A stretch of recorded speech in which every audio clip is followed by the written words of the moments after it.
శ్రీమద్భాగవతము తృతీయ స్కందము 790 పద్యం. సృష్టి స్థితిలయాలకు నారాయణుడే కారణం, బ్రహ్మాదుల పుట్టుకకు అతడే కారణం కనుక వాని ఆజ్ఞను ఉల్లంఘించరాదు. కర్దముడిట్లు పలుకగా మనువు తన భార్యతోనూ పుత్రికతోనూ సంప్రదించి వారి అభిప్రాయం తెలుసుకుని మునిపెట్టిన నియమాలను అంగీకరించి సంతోషంతో శాస్త్రోక్తంగా కర్దమునికి దేవహూతికి వివాహం చేయించాడు. అప్పుడు శతరూపాదేవి కూతురకు అల్లుడికి వివాహ జీవితానికి కావలసిన విలువగల సామగ్రిని బహూకరించి ఆ బహుమానములకు పారిబర్హము అని పేరు పెట్టింది. పారిబర్హం అంటే కట్నం.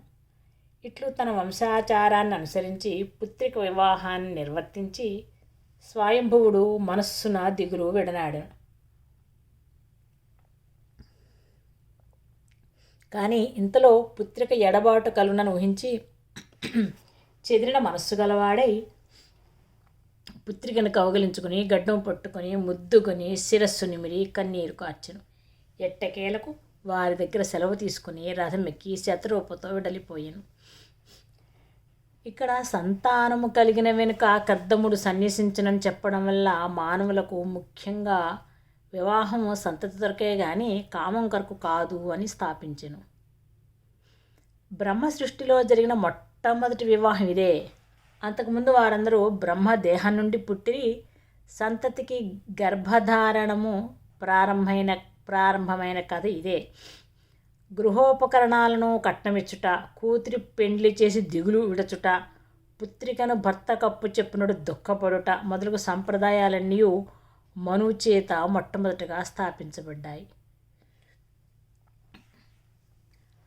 మనువు శతరూపతో రథమెక్కి సరస్వతీ తీరమున నివసించు సన్మునీశ్వరుల ఆశ్రమాలను దర్శించు వేడుకతో బయలుదేరాడు. అట్లు మహనీయులను దర్శించి తన పట్టణానికి బయలుదేరాడు. బ్రహ్మావర్త ప్రదేశము ప్రవేశించి తన నగరం చేరుకున్నాడు.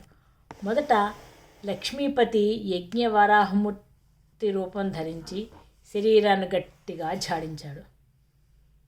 అప్పుడు అతని రోమాలు రాలి దర్భలై పుట్టాయి. కొన్ని రోమాలు రెల్లు పొదలయ్యాయి. వానితో నిండిన ప్రదేశం యజ్ఞాలకు అనుకూలమై ఈ ఋషుల చేత ఆశ్రయింపబడినది. అక్కడ రెల్లు పొదలు దర్భలు ఉన్నాయి. అది ఆశ్రయించబడింది. వారందరూ దర్భలతో క్రతువులు చేశారు.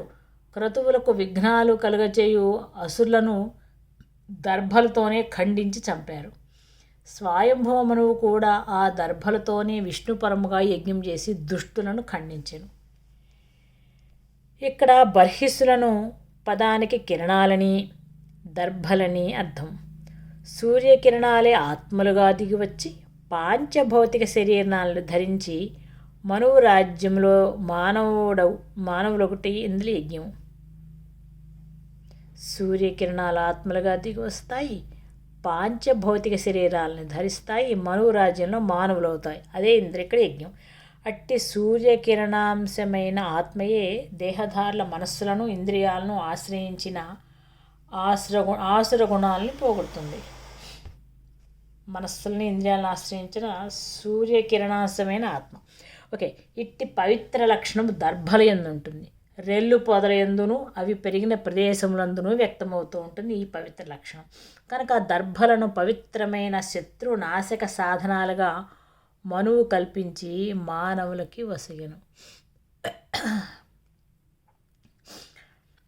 వేదమంత్రాలతో దర్భలను చల్లిన ప్రదేశములను పదార్థములను మానవులలోని ఆసుర గుణాలను పోగొట్టి సంకల్ప శక్తిని వృద్ధి చేస్తాయి. 18వ శతాబ్దంలో కూడా పిలకలవారు పచ్చని బియ్యం గాలిలో చల్లి పిడుగులు పుట్టించారని, గడ్డి పరకలు ఉపయోగించరని ఆంగ్ల సైనికులు రాశారు. పిలకలవారంటే బ్రాహ్మలు. 18వ శతాబ్దంలో పచ్చని బియ్యాన్ని గాలిలో చల్లి పిడుగులు పుట్టించారు, గడ్డి పరకలు ఉపయోగించారని ఆంగ్ల సైనికులు రాశారు. ఇలా మనువు తన పట్టణం చేరగా పురజనులు పూజించి కానుకలు అర్పించి అనేక విధాల స్తోత్రాలు చేస్తూ స్వాగత వాక్యాలు పలికారు. పట్టణం అంతా మంగళవాద్యాలతో ప్రతిధ్వనించింది.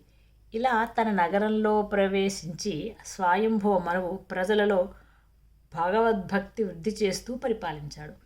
భక్తి వలన ఆది భౌతికము, ఆధ్యాత్మికము, ఆది దైవికము అనబడే తాపత్రయాలు శమించునని శాసించాడు. అతడు భార్యతో, పుత్రులతో, మిత్రులతో, చుట్టాలతో, స్నేహితులతో మానవ జాతిని వృద్ధి చేసి పరిపాలించాడు. ప్రతిదినము అపారమైన భక్తితో విష్ణుని గురించి వ్యాసంగాలు చేస్తూ ఉన్నాడు. అతడు సంగీత విద్యా విశారదుడు. తన సంగీతమును విష్ణునికి అంకితము చేసి వీణ మీటుచూ ప్రబంధ గీతాలు గానం చేస్తూ ఆనందిస్తున్నాడు. తనకు అధీనములైన మహావైభవములు అనేకములున్నను వాని యందు అనురక్తి పొందలేదు. ఏ వేళ చూచినను విష్ణు సేవా పరాయణుడై మహావైభవముతో వెలుగొందెను. అతడు నిత్యము హరి పాదద్వయమును పూజించి తత్పాదార్పితమైన తులసీ దళాల సుగంధాన్ని ఆఘ్రాణిస్తూ ఉంటాడు. విష్ణుని చరితములనే మనస్సున చింతన చేయుచుండు. నోరారా స్తోత్రం చేయును. ఆ వృత్తాంతములు గూర్చి పలు విధముల చర్చించుచు భాగవతులు చర్చించుచుండగా వినను. విష్ణు సేవకు పనికిరాని సంసార బంధములకు గురి అయిన ధర్మార్థ కామాల్ని అనాదరించి ఎల్లప్పుడూ మోక్షమునకు దారి చూపు ధర్మార్థ కామాల సమన్వయం కలిగిన సత్కర్మలనే ఆచరించును. ఇక్కడ మనము ధర్మార్థ కామ త్రివర్గాలు అంటారు. వాటిని సంసార జీవులు కూడా వీటిని ఆచరిస్తూ ఉంటారు. కానీ వారి దృష్టిలో త్రివర్గాలు ఆచరించడం తమ కోసంగా కనిపిస్తుంది సంసార జీవుల్లో. ఉదాహరణకు జీవనోపాధికి కోసమని వృత్తి ధర్మాన్ని నిర్వర్తించడం, దానివల్ల డబ్బును ఆర్జించడము, అర్థములు ఆర్జించుట, అర్థముల వల్ల వివిధ వస్తు లాభాలను సంబంధ బాంధవ్యాలను పెంచుకొనుట కొందరు చేస్తూ ఉంటారు. మోక్షము కోరిన వారు మరి ఒక దృష్టితో త్రివర్గాలను అనుసంధిస్తారు. మోక్షము కొరకు స్వధర్మమును ఆచరించుట, దాని కొరకు అర్థమును ఆర్జించుట, సత్కర్మాచరణ కొరకు దేహమును అన్నపానీయాలతో పోషించుట వారి మార్గము. స్వయంభవ మనువు ఈ మార్గాన్నినే అవలంబించెను. నారాయణుడు వేదార్థమునకు మాత్రమే గోచరించును. అట్టి శ్రీహరి ప్రవర్తనల ప్రసంగాలందు మనస్సు నిలిపి కాలము గడుపుచుండగా మనువునకు దినచర్యలో జాములు గడుచుతున్నను గడిచినట్లే అనిపించలేదు. ఇక్కడ అలాంటి జాములతో కూడిన దినాలు గడుస్తున్నట్లు అనిపించలేదు. అలాగే దినచర్యయు వానితో నిండిన మొత్తము జీవితము గడిచినట్లు అనిపించలేదు. దేహాదులకు, అతనిని గమనించుతున్న ప్రజలకు వాని వయోధర్మాలు, ఆహార విహారాది ప్రవృత్తులు ఉన్నట్లుంటాయి కానీ అతనికి లేవు. అతనికి ఉన్నది నారాయణుడు. ఇదే జనన మరణాతీత స్థితి. అందువల్లనే అతని ఆయుర్దాయము జీవులకు ఒక మన్వంతరం అయ్యింది. 801. ఆ మహానుభావుడు విష్ణుని మంగళకరములైన కథలను వినుట, ధ్యానించుట, ఇతరులతో కలిసి గానము చేయుట నిరంతర ప్రవృత్తిగా నుండెను.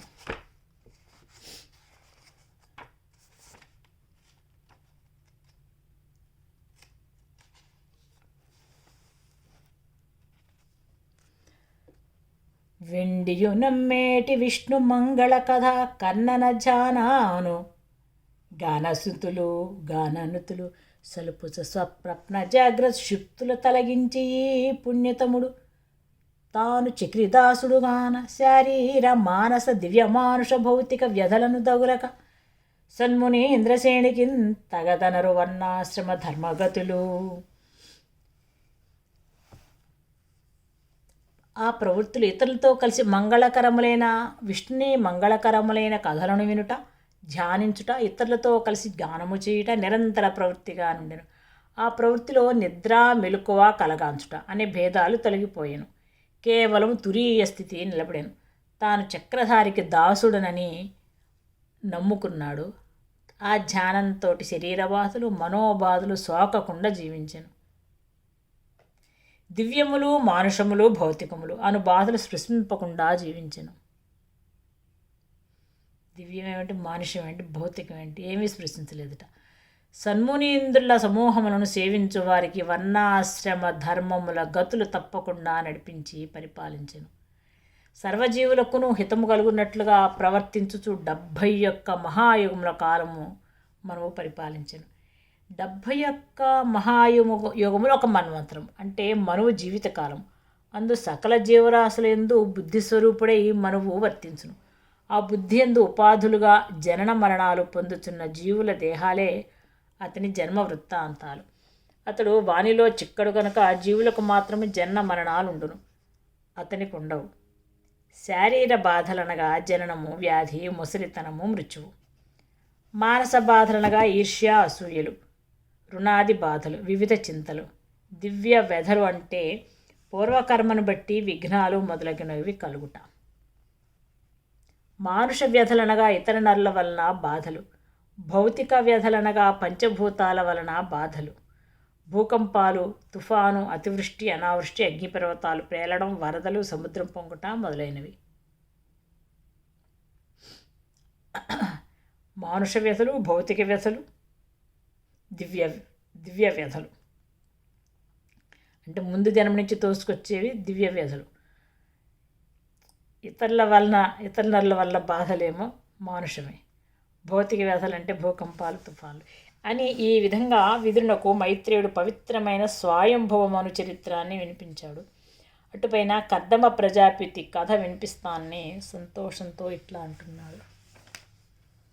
ఇట్లు స్వయంభవమనువు దేవాహుతిని కర్దమవునికిచ్చి వివాహం చేసి వెళ్ళిపోయిన తర్వాత దేవహూతి నిర్మల పతిభక్తితో వెలుగొందుచుండెను.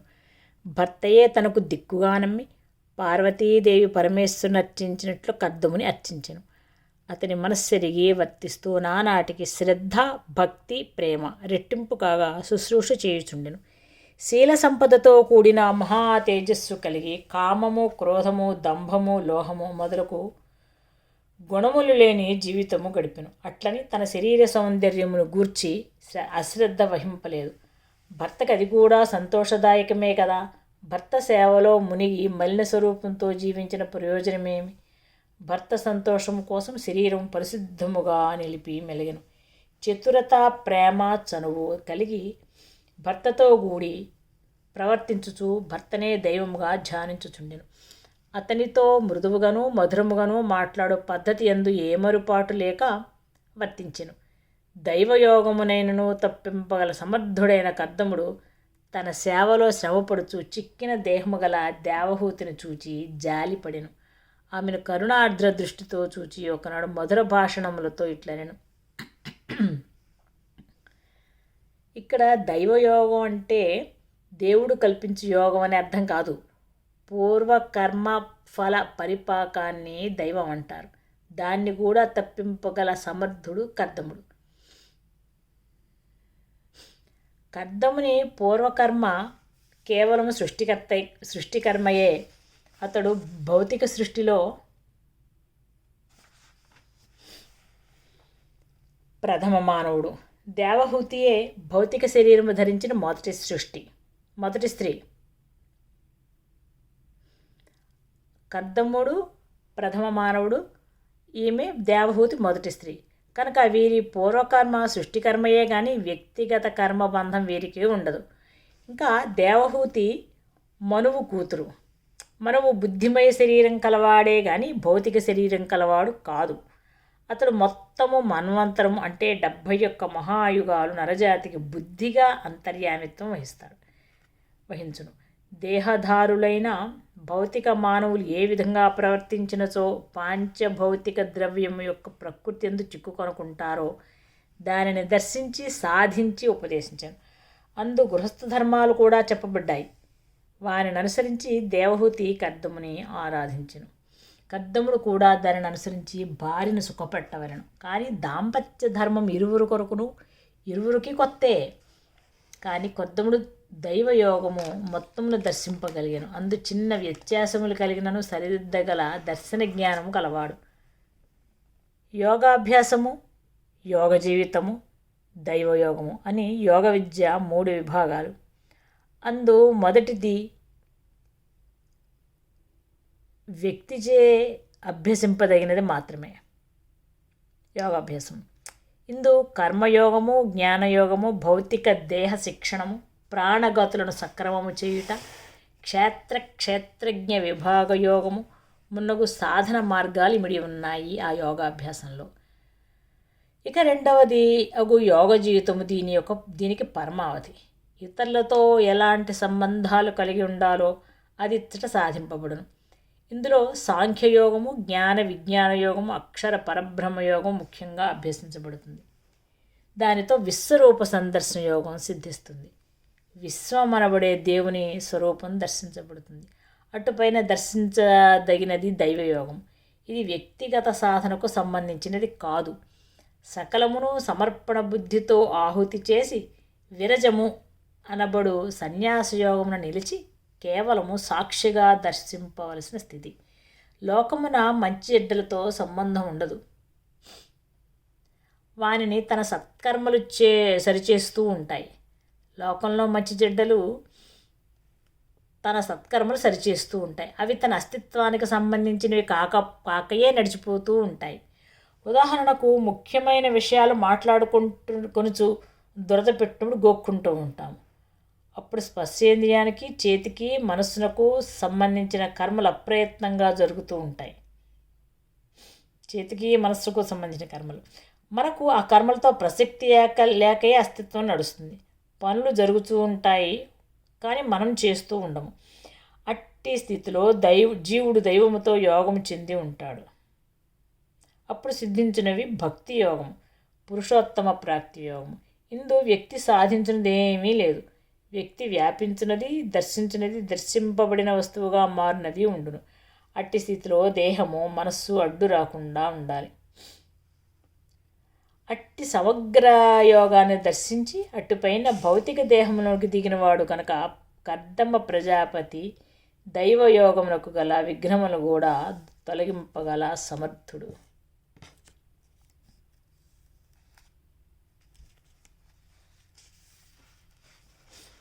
ధర్మ మార్గం అవలంబించడం వలన మహిమ కలుగును. ధర్మ మార్గం అవలంబించడం వల్ల మహిమ కలుగును. దానివల్ల చక్కని తపస్సమాధి స్థితి పరిస్ఫుటమగును. దానివల్ల విద్య స్థిరత్వమునందును. విద్య అంటే తనను తాను తెలుసుకొనుట లేక ఆత్మజ్ఞానము. దానితో ఆత్మయోగం సిద్ధించును. అనగా తన యందు మనస్సు, బుద్ధి, ఇంద్రియాలు, దేహము లయమై ఇమిడి ఉండడం. అట్టి యోగముతో విష్ణుమూర్తి కటాక్షాన్ని సాధించుకోవాలి. దానివల్ల శోభతో కూడిన దివ్యానుభవము కలుగును.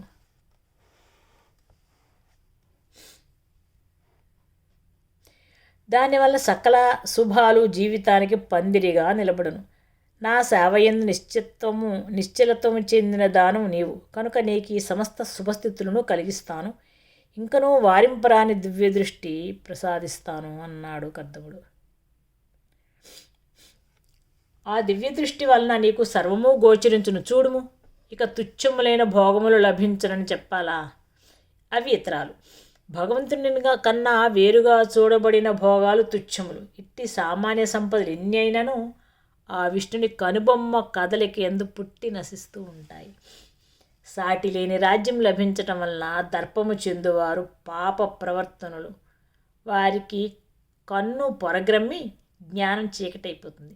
అట్టి పాపులేని రాజులు ధైర్యంతో సంపదల్ని అనుభవించలేరు.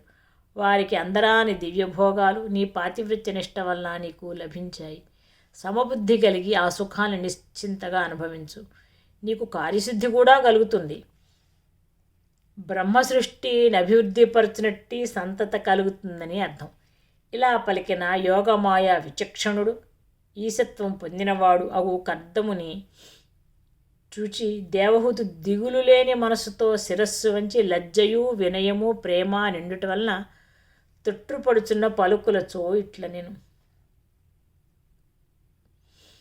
ఇక్కడ క్షత్రియుడైనా బ్రాహ్మణుడైనా భోగాలు సమానమే. కానీ వానిని కోరని మనస్సు గలవానికి భోగాలే దివ్యాలుగా పరిణమిస్తాయి.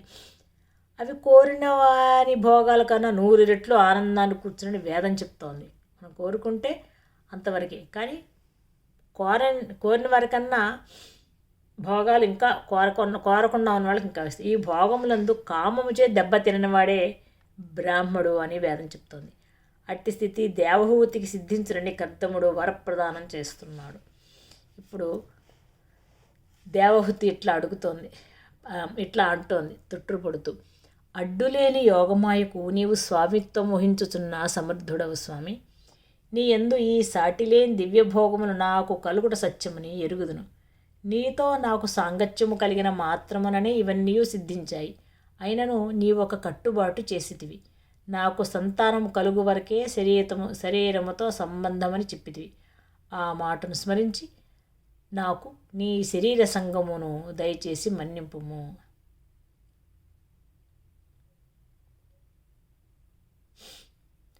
ఈ సుఖములతో నాకేలా? నీ శరీర సంగం వల్ల సంతతి పొందుటయే నాకు నారాయణుని ఆజ్ఞ. నీతో సంయోగము చెందునట్టు కోరిక కలిగి ఉన్న నా శరీరం నీ సేవలో చిక్కిపోయింది కదా. అట్టి కోరికయే ప్రధానముగా గల నా దేహము నాకు స్నానము భోజన పానీయముల ప్రత్యేక సుఖములు ముఖ్యములు కావు. వానితో నాకు పరితుష్టి లేదు. నా కోరిక తీర్చాలనుకుంటే రతి రహస్యాన్ని వెలువరింపచేయు కామశాస్త్ర విధానాన్ని నాకు ఉపదేశింపుము. వీరిద్దరి దాంపత్యమే సృష్టిలో మొట్టమొదటి భౌతిక దాంపత్యము. అంతకుముందు కామశాస్త్రము వెలువడలేదు. దానిని కర్దముడు నారాయణ ఆజ్ఞపై తన తపశక్తితో రూపొందించాలని భావం. దానిని ఉపదేశించిన వెనుక దానికి తగిన వివిధ చిత్ర వస్త్రాలు, ఆభరణాలు, పూలమాలలు, సుగంధముల మైపూతలు,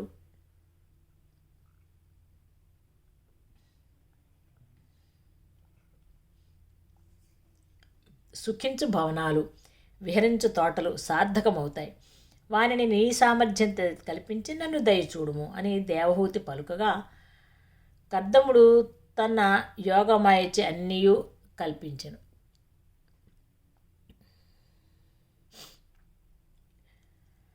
తొలిజాతి మానవునకు దాంపత్యము తాను ఆచరించవలసిన ధర్మంగా నుండేది కానీ తన్ను ఆకర్షించినట్టుగా ఉండేది కాదు. దేహకణాలతో జీవునకు పాతుకొని పోయిన సంబంధం లేనప్పుడు కామానికి బలం తక్కువ. కామమున సుఖించుట లేకపోలేదు, కానీ ఆరోగ్యవంతుని ఆకలి వలె రుచి వలె అవి అప్రధానాలై సేవించబడుతుండేవి. ఆహారానికి ప్రయోజనము దేహపోషణ, దాని పరిమితిని తెలియజేసేది ఆకలి. ఆహార కర్మను సుగమం చేసేది రుచి. ఆది మానవుడు ఈ విధంగానే ఆహారాన్ని తిన్నాడు. ఇప్పటికీ జంతువులు ఈ విధంగానే ఆహారాలు తింటూ ఉన్నాయి. జంతువులట్లు బద్ధులవడానికి కారణం ప్రజాపతి అనబడే అంతర్యామి దేవత. మానవులు బద్ధులవడానికి కారణం మనువు. అతడు ధర్మము రూపమున మానవునకు దర్శనమిచ్చి సేవింపబడునే కానీ ప్రజాపతి వలె అస్వతంత్ర స్థితిలో ఉండడు. దాంపత్య విషయం కూడా ఇట్లే ఊహించాలి. సుఖములన్నింటినీ అనుభవించాలి, కానీ ఆకలి వల్లే రుచి వల్లే అనుభవించాలి. అన్ని దేవతల కన్నా ముఖ్యమైన అంతర్యామి దేవత తృప్తి అనబడే స్థితినిస్తుంది. ఆ అధిదేవతని ఇంద్రుడు అంటారు. ఇంద్రుడు దేవసభకు రాజని చెప్పబడింది కనుక తృప్తిని నిందించిన వారు, లెక్క చేయని వారు ఇంద్రకోపానికి గురి అవుతారు. అట్టివారే వ్యవహారముల్లో నిమగ్నులై సుఖపడలేని వారు. ఇంద్రుని కోపం కదా. తపస్సు మున్నగ వాని విషయంలో కూడా దీన్ని పాటిస్తే ఇంద్రుడు కోపించి తపోభంగం చేసినని చెప్పిన కథలని ఈ వేదార్థానికి అర్థవాదాలు. గౌతముడు ఇట్లు చేయటం వల్లనే అహల్య ఇంద్రునితో జాగ్రత్తం చేసినని వాల్మీకి అర్థవాదము చేశాను.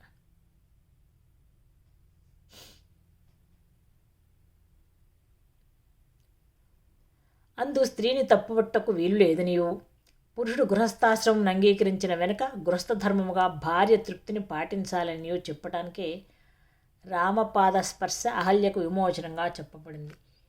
ఈ ఉపాఖ్యానం నరజాతి కథలే గాని వ్యక్తి కథలు కావు. కర్దముడు సంసారమున తన తేజము కోల్పోకుండా భార్య కోరికలను తీర్చుతున్నట్లు ప్రస్తుత కథ తెలుపుతోంది. దివ్యమణులతో స్తంభాలుద్భవించాయి. పచ్చలు తాపిన భవనాల భూమి కల్పించబడింది. వజ్రముల గోడల నడుమ తలుపులతో పగడాల ద్వార బంధాలు నిర్మించబడ్డాయి. బంగారు కుంభగోపురాలపై ఇంద్రనీలపు మణి ముక్కలు తణుక్కుమన్నాయి.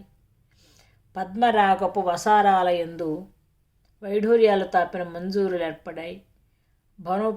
భవనముపై తళతళమని పట్టు వస్త్రపు పతాకము గాలికి తూలుచుండెను.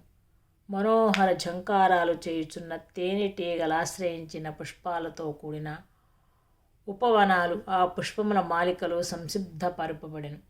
నాజూకైన సన్నని జిలుగు వస్త్రాలు, పట్టు చీరలు సిద్ధము చేయబడిన గదులతో కూడిన మందిరాలు కలిగి సౌభాగ్యవంతమై శిల్పమయములైన తిన్నెలతో కూడి ఆ భవనం ఒప్పారెను. ఆ భవనం చుట్టూ సుందర ఉద్యానవనాలున్నాయి. వారి నడుమ చిన్న చిన్న కోనేళ్లలో హంసలు ఈదుతున్నాయి. తుమ్మెదలు గానం చేస్తున్నాయి. చెట్ల గుబుర్లలో దాగి కోకిలలు, పావురాలు, చిలుకలు, జక్కవలు, నెమళ్ళు గుంపులుగా వివిధ వ్యూహాల్లో విహరిస్తున్నాయి. అందే రత్నాలతో తప్పబడిన రంగులతో శిల్పమయమైన పక్షులు కూడా నిలిపి ఉన్నాయి. వారిని చూచి నిజంగా పిట్టలనుకొని అందు విహరిస్తున్న పక్షులు పలకరించుచూ చెలగాటాలు ఆడుతున్నాయి. ప్రతి వృక్షము కొమ్మపైనెక్కిన పక్షులు గలగలామని శబ్దం చేస్తున్నాయి. మేడలపై అంతస్తులలో చక్కని శయ్యలు, ఆసనాలు అమర్చబడి ఉన్నాయి. విహార గృహములని చంద్రకాంత శిలలతో చేయబడి ఉన్నాయి. అందు పండ్లతో పూలతో నిండిన కృత్రిమ వృక్షాలు శిల్పము చేయబడి ఉన్నాయి. ఒక్కొక్క మందిరమే కృత్రిమంగా సృష్టించబడిన వేరొక జగత్తు వలె ఉంది. చంద్రకాంత శిలలంటే చలోరాతి పలకలు. ఆ భవనము సకల ఋతువుల శోభలతో నిండి ఉంది. సమస్త శుభాలు కలిగించు సంపదలు కొల్లలుగా సకల విధములైన భోగాలకు తగియింది. అచ్చట కోరినదల్లా చేతుకందినట్లుగా చక్కగా అమర్చబడింది. అట్టి దివ్య భవనాలు కల్పించి అందరి శోభలను అపూర్వంగా నమర్చి నిర్మించిన కద్దముడే మళ్ళా దాన్ని పరికింపగా దాని వ్యూహం తనకే అంతుపట్టలేదు. అట్టి భవనాన్ని దేవహూతికి చూపాడు. ఆమె సంతోషింపలేదు. దానిని గ్రహించి సర్వజీవుల హృదయభావములెరిగిన వాడైన కద్దముడు సంతుష్ట హృదయుడై ఇట్లనెను. తాను తపశక్తితే కల్పించిన భవనమును చూచి దేవహూతి సంతోషించినప్పుడు కద్దముడు అగుడయట్లు ఈ సృష్టిని చూచి దేవహూతి సంతోషించినచో వానికి నిజంగా ఆశాభంగము కలిగి ఉండేది. భార్య భర్తను ఆదరించుట అతని సంపదల కొరక లేక అతని కొరక అనే విషయమే ఇక్కడ తేల్చబడింది. నారాయణుని ఆజ్ఞను పరిపాలించుటకై కద్దముని శరీర సంబంధము దానివల్ల కలుగు సంతతి మాత్రమే దేవహూతికి ముఖ్యం. అంతేగాని విహార భవనాలు కాదు, విహార సౌఖ్యాలు కాదు, దివ్య దృష్టి కాదు, తపశ్శక్తి యొక్క సామర్థ్యము కాదు. ఆమె మనస్సును గ్రహించిన కనుకనే కద్దముడు సంతుష్టాంతరంగుడయ్యను. ఈ సృష్టి అంతా కద్దముడు చేసి చూపినది నారాయణుని ఆజ్ఞ ఎడల దేవహూతికి గల శ్రద్ధను పరీక్షించుటకే గాని భార్యను సుఖపెట్టి మెప్పు పొందుటకు కాదు. ఈ కోనేరు భగవంతుడైన విష్ణునిచే నిర్మించబడినది. సకల శుభములకు నివాసం. ఇందు స్నానము చేసిన జీవులకు కోరికలు నెరవేరును. ఈ నీటిలో భక్తితో స్నానం చేసి నీవి విమానమును ఎక్కువని అతడు ఆమెను బుజ్జగించెను. అందలి సృష్టి అంతయు కర్దముని యోగమాయ కల్పితం. అందొక్క కోనేరు మాత్రం విష్ణుదేవుని యోగమాయచే నిర్మించబడినది. అది ఏ దాంపత్యమనే గృహస్థ ధర్మము. మిగిలినవి జీవులు కల్పించుకున్న ముచ్చట్లు. అప్పటికి దేవహూతి భర్తకు సేవ చేస్తూ ధరించిన మలిన వస్త్రంతో ఉండింది. జుట్టు జడకట్టుకుని వేలాడుతుంది. దేహము ధూళి సోకి కృషించిపోయింది. స్తనబంధము అయిన ధరింపక ఆమె బయలుదేరి వచ్చింది. ఆమె మారు పలకక భర్త మాట ప్రకారం ఆ కోనేటి యందు ప్రవేశించాను. అది సరస్వతీ నది యొక్క జలములతో నింపబడిన కోనేరు. అది ఏ బిందుసరము. అందు పెక్కు జీవులు జలచరములై ఆశ్రయించుకుని ఉండెను. వెన్నెముక లోపలి భాగము నుండి దిగువకు దిగువచ్చినట్టి బ్రహ్మ యొక్క వాక్ ప్రవాహమే సరస్వతీ నది అని చెప్పబడింది. అది శిరస్సున బ్రహ్మలోక ప్రజ్ఞగా, కన్నుల నుండి సూర్యాది లోకముల వెలుగైన దృష్టిగా, కంఠము నుండి శబ్దమయమైన వేద ప్రపంచంగా వెలువడును. హృదయం నుండి ప్రేమ సంకల్పమైన లక్ష్మీనారాయణ స్థానముగా వ్యక్తమవును. నాభి నుండి చరాచర సృష్టి నిర్మాణ సమర్థమైన చతుర్ముఖుని జన్మస్థానంగా వెలువడును. వెన్నెముక చివరి భాగం నందు గృహస్థాశ్రమునకు నిలయమైన దాంపత్య స్థానముగా వ్యక్తమగును. అందు స్త్రీ పురుషులు వేరువేరుగా ఏర్పడుట వలన శుక్రశోణిత బిందువులుగా సంయోగం చెందును. ఈ సంయోగమే బిందు సరము అనబడే కోనేరు. సరస్వతీ నదీ జలాలు సుషుమ్న అనబడు వెన్నెముకలోనికి సరస్వతీ నదీ జలములు సుషుమ్న అనబడు వెన్నెముకలోని ద్వారమును దిగివచ్చి ఇందు బిందుసరం ఏర్పడును. దానిలో పలు విధములైన జీవులు జలచరాలే తిరుగుతుండును. అనగా గర్భధారణకు అనుకూలమైన శుక్రశోణిత బిందువులతో ఇమిడి దేహోత్పత్తికై వేచి ఉండును. దీని కొరకు ఏర్పడిన పాంచభౌతిక దేహ నిర్మాణమే కర్దముని యోగమాయచే నిర్మించబడిన దివ్య విమానం. ఇదంతా మొట్టమొదటి భౌతిక శరీర సృష్టికిని, స్త్రీ పురుష శరీర నిర్మాణానికి, గర్భధారణకు, బ్రహ్మ ప్రజాభివృద్ధికి సంబంధించిన అర్ధవాదమైన ఇతిహాసము. దీని పవిత్రతను నిలుపుటకే వివాహము, గృహస్థాశ్రమము, పాతివ్రత్యము, ఏకపత్ని వ్రతము మొదలగు ధర్మములు వేద ఋషులచే శాసింపబడిను. దేవహూతి ఆ కోనేటిలో ప్రవేశించి స్నానము చేయుచున్న సమయమున 1,000 మంది కన్యకలు ఆమెకు దర్శనమిచ్చిరి. వారందరూ వెలుగులతో చేయబడిన సన్నని పొరలు వస్త్రములుగా ధరించి ఉండిరి. కుర్ర వయస్సున మిసమిసలాడుచుండిరి. కలువ పువ్వులకు సుగంధముతో కూడి ఉండిరి. వారందరూ గర్భధారణకు సహకరించు సూక్ష్మదేవతలు. వారే సంభోగేచ్ఛలు. దానికి వలి ఉత్సాహము, అలంకరణాది శృంగారవాంఛయు కలిగింతురు. వీరిలో కొంతమంది అప్సరసలుగా వేదములందును పురాణములందును వర్ణింపబడి, పురుషులు గంధర్వులుగా వర్ణింపబడిరి. కొందరు దంపతులుగా ఏర్పడి ఋషులుగా వారి భార్యలుగా వర్ణింపబడిరి. కాముడు దక్షిణాగ్ని అనబడు అగ్నిహోత్రుడుగా వర్ణింపబడిను. ఈ అగ్నిహోత్రుడు సప్తర్షుల భార్యను చూచి మోహపడి వారి భర్తల రూపం ధరించి వారిని అనుభవించరని చెప్పబడినది. అరుంధతి మాత్రం మోసపోలేదు, వారి నిజస్వరూపం గుర్తించెను. అంటే యమము కామమునకు లొంగదని అర్థము. వారు దేవహూతితో ఇట్లన్నారు: మేము సంచితమైన మా ధర్మమును ఆచరింతుము. నీకు నిర్మల భక్తితో పరిచర్య చేయు చెల్లుగా మెలగెదము.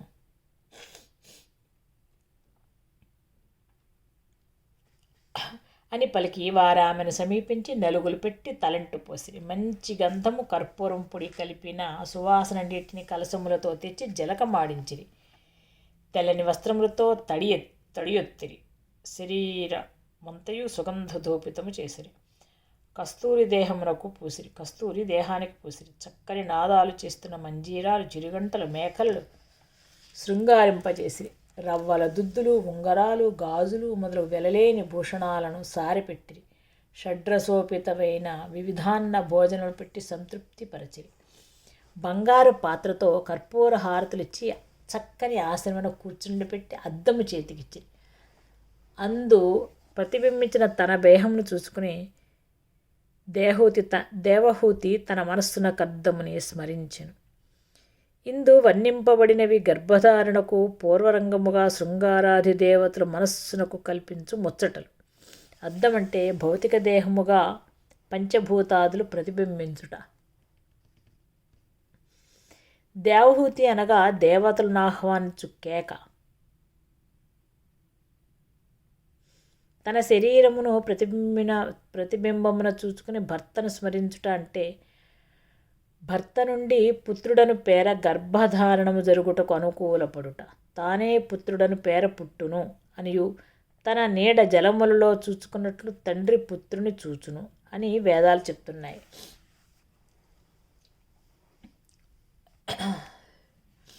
వెంటనే స్మరణ మాత్రమున కర్దమ ప్రజాపతి తన సన్నిధి యందు ప్రత్యక్షమయ్యాను. ఆ 1000 మంది కన్యలను కర్దముడును తన సాన్నిధ్యమును చూచి ఆమె తన భర్త యొక్క యోగమాయా ప్రభావమునకు ఆశ్చర్యపడెను. అప్పుడు కర్దముడు స్నానము చేసి శుచి వచ్చిన తన భార్యను కనుగొని వివాహ సమయమునకు ముందెట్లుండెనో అట్టి శోభతో కనిపించుట చూచి ఆనందభరితుడయ్యాను. ఆ 1000 మంది కన్యకలు కొలుచుచుండగా భార్యతో కూడి ఆ విమానమును అలంకరించాను. అప్పుడతడు తారాగణములతో పరివేష్టింపబడిన రోహిణితో కూడి ఉన్న చంద్రుని వలె శోభిల్లెను. అటుపై అతడు భార్యతో కూడి మేరు పర్వతము గుహలోనికి అడిగాను. అచ్చట సమస్త దిక్పతులు విహారము చేస్తూ ఉంటారు. వాయుదేవుడు సుగంధాలన్నింటినీ మోచుకొని మెల్లమెల్లగా కదిలి వస్తూ ఉంటాడు మేరు పర్వతం మీద. ఇరుపార్శ్వాల యందు రంగుల పర్వత ధాతువులపై నుండి సెలయేళ్లు లోయలోనికి వచ్చి పడుచుండును.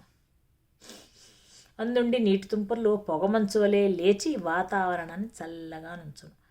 అచ్చట కర్దముడు దేవతా స్త్రీలతో కూడి కుబేరుని వలె కనిపించెను. దేవతల ఉద్యాన ప్రదేశముల యందును నూతనారామముల యందును వికసించిన కలువలతో పద్మములతో అలంకరింపబడిన మానస సరస్సుల గట్టులందును రమ్యములైన పొదరిండ్ల యందును విహరించుచు కామగమనమైన తన విమానమున సంచరించుచు కర్దమయోగి ఇంద్రుని ఉద్యాన విహారమును తలపునకు తెచ్చెను. సమస్త భూభాగాన్ని వాయువేగమున చరించి సకల దేవతల కన్నా అతిశయముతో సర్వలోకములందు విహరించెను. నారాయణుని స్తుతించుచు జీవించు పుణ్యాత్ములకు అందరాని పదార్థాలు ఉండవు. కర్దముడిట్లు దేవహూతికి సమస్త భూచక్రాన్ని చూపి నిజ నివాసానికి తిరిగి వచ్చెను. కామకేళియందు కుతూహలము గల భార్యను ఉద్దేశించి రతి రహస్యాలను సప్రయోగంగా ఉపదేశించెను. బహువిధములైన ఇష్టభోగములతో బహు సంవత్సరములు ఒక ముహూర్తంగా గడిపెను. ఒకరినొకరు సరసముగా చూచుకొనుట, తగినట్లు కౌగరించుకొనుట, సంభాషించుకొనుటాను స్థితిలో కాలమే తెలియలేదు. ఇట్లు 100 సంవత్సరాలు గడిచెను. ఆ కర్దముడు ఒకనాడు తన దేహమును 9 దేహాలుగా విభజించి తన శుక్రమును 9 విధాలుగా తన భార్య గర్భమందు నిహితము చేశాను.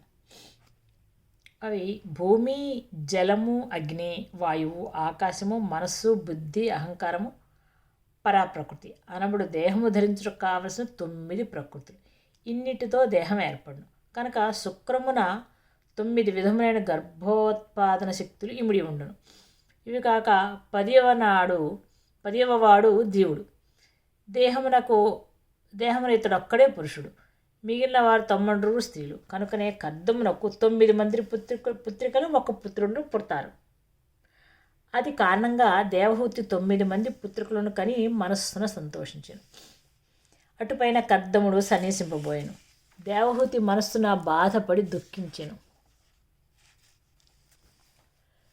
అతని సమీపమును నిలబడి తన చిక్కిలిపై చేయి చేర్చి తల వంచి పాదములతో నేల వ్రాయిచు మెల్లగా నిట్లు పలికాను.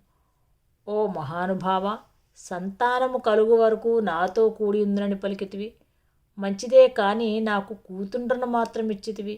దానికి కూడా నేను బాధపడను. ఒక్క విషయం ఆలోచింపుము. వీరికి నేను పెండ్లిని చేస్తే భర్తలు తామును సుఖపడుదురా అను భయం కలదు. కనుక వీరికి తగిన వర్లను సంపాదించి పెండ్లిళ్ళు చేయుము. అటుపైన నేనును వైరాగ్య మార్గమున నీ అడుగుజాడల్లో వర్తింతును. భర్త భార్యకు సంతతి కలిగించుటొక్కటే కర్తవ్యము కాదు, సంసార బంధమును తొలగించు మార్గం కూడా చూపవలసి ఉంది.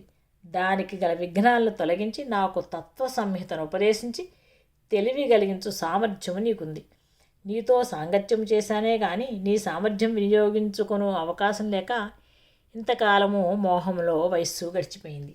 లేదా నాకు పరతత్వం ఉపదేశించగల పుత్రిని ప్రసాదించి రక్షింపుము. ఇక్కడ తనకు కావలసిన తత్వ సంహితను పుత్రికలలో ఒకటి ఉపదేశింపలేదా? పుత్రుడే ఎలా కావాలను? ఇందు పుత్రికలుగా వర్ణింపబడిన 9 మంది ప్రకృతిలే కాని జీవులు కారు. జీవుడుగా భర్తయే దిగివచ్చుట, వారిని పుత్రుడుగా కాంచుట సామాన్య దాంపత్య ధర్మం. ఇది కాక విశేష ధర్మం ఉంది. పరమపురుషుడే భర్తగా దేహం ధరించి పుత్రుడుగా మళ్ళా దిగివచ్చుట ఆత్మధర్మం లేక మోక్షధర్మం. అదే తత్వ సంహిత. దానిని ఉపదేశించు పుత్రుని ప్రసాదింపమని కోరినది కనుకనే నారాయణుడు పుత్రుడుగా దిగివచ్చును. ఇందులో మరి ఒక వేద ధర్మము ఇమిడి ఉంది. 9 ప్రకృతులతో కూడిన దేహము క్షేత్రమని, 10వ వాడు పురుషుడు క్షేత్రజ్ఞుడని చెప్పబడను. దీనిని అనుసరించి స్త్రీ దేహము క్షేత్రంగాను, పురుష దేహము బీజముగాను, ప్రజాసర్గానికే నిర్మించబడుతుంది. పురుషుని వంశము పురుష దేహం వల్ల నిలబడును. స్త్రీ దేహాలు పురుషులకు క్షేత్రాలుగా మాత్రమే పనిచేయును. కాబట్టి వంశము నిలబడుటకై స్త్రీ సంతతి చాలదు, మగబిడ్డ పుట్టి తీరవలేను. పూర్వము ఇంతకాలము కామభోగాలను కోరి చపలతతో ప్రవర్తించాను. ఇహ సుఖముల అనుభవములందు ఇప్పటికే విరక్తి కలిగింది. స్వచ్ఛమగు నీ గొప్పదనం తెలుసుకోలేకనే నేను పూర్వము నిన్ను వరించాను. అయినను నీ దయ నా యందు ఫలించింది. నీ యందు నిశ్చల భక్తి కలిగినచో నాకు మోక్షం కలగదా? నిన్ను తెలుసుకొనుట కన్నా నాకు తెలియవలసిందేమి? ఇంకా సమదృష్టి గల సత్పురుషులతో చేసిన సహవాసము సద్గతికి కారణమవుతుంది. నీచబుద్ధి చాంచల్యము గల పురుషునితో చేసిన స్నేహము దుర్గతి కలిగించును. ఈ కారణము చేత నేను నిన్ను మనస్సున నిలిపి పూజించుకుందును. ఎంతటి వారికైనా ఇతర జీవులతో కలిగిన సాంగత్యము పాప పుణ్యాలకి కారణమవును. దేవహూతి ఇట్లు బాధతో బరువుతో ముచ్చటింపగా కర్దముడు మనువు పుత్రికను చూచి విష్ణుని ఆజ్ఞను మనస్సున స్మరించి ఆమెతో ఇట్లనెను: నీవు మహానుభావుడైన మనువు పుత్రికవు, మనస్సున దుఃఖపడరాదు. అచిరకాలముననే నారాయణుడు శాశ్వత స్వరూపుడై నీ గర్భమున అవతారమూర్తిగా జనించును. నియమబద్ధమైన జీవితము నడుపుము, వ్రతాచరణమునందు నిష్ట కలిగి ఉండుము. మనస్సు నారాయణుడిపై నిలిపి జీవితము తపస్సుగా వర్తింపు. ధనాదులను శ్రద్ధాభక్తులతో దానము చేయుము. శ్రీహరి పాద పద్మములు సర్వమునందు అర్చింపుము. అతడు నీ పూజలకు సంతుష్టుడై నీ గర్భస్థుడగును. అతడే దయతో నీ మనస్సున కలిగిన సందేహములనే ముడులు విప్పును అని కర్దముడు పలుకగా దేవహూతి హృదయం ఆనందం పొందెను. అతని ఉపదేశం ప్రకారము నారాయణుడు ఆరాధించుచుండగా కొన్ని సంవత్సరం గడిపెను. తర్వాత భాగంలో చెప్పుకుందాము. వసుదేవసుతం దేవం కంసచాణూరమర్దనం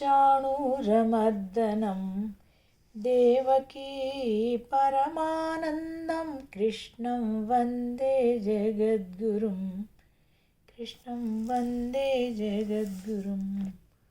ఓం తత్సత్.